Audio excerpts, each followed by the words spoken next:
This is the cross the line activity. It's actually one of the most diverse because it can be applied to a large range of different subjects to be covered, whether it be bullying, studying habits, personal sense of self. All of the things that run the spectrum can be done here. It's to get students to recognize not only diversity, but many of the things that they have in common, whether that be internally or externally. So this activity is going to be run by Abby, and we're just going to show you a few quick examples of how this activity works. Okay, so I'm just going to give a few questions, and if you answer yes to them, you're going to cross over the line.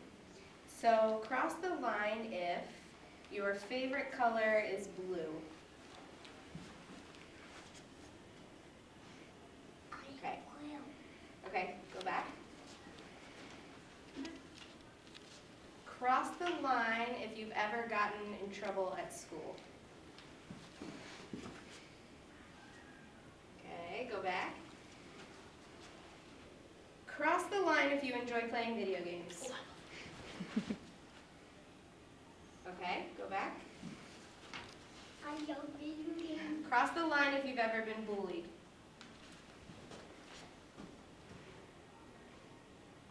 Okay, go back.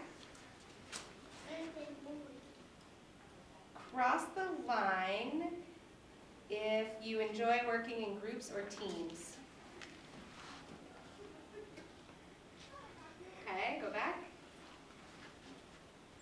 Cross the line if you have friends that look different than you. Okay, go back. And we'll do one more.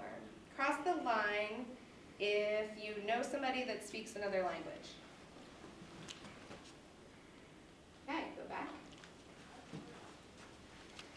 And as you can see there, you can adapt this lesson, and after a certain number of questions, you can apply reflection. So for instance, in this case, Abby can ask, what are some things that we all cross the line for? What are some things that almost nobody crossed the line for?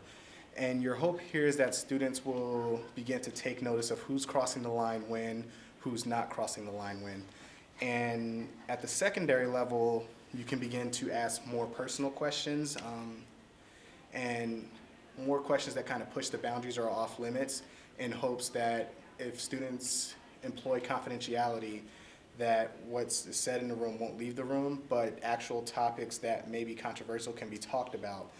So questions bordering on maybe generational issues, such as how do your parents feel a way about something that you don't feel, and they notice that one of their friends maybe crossed the line and they didn't.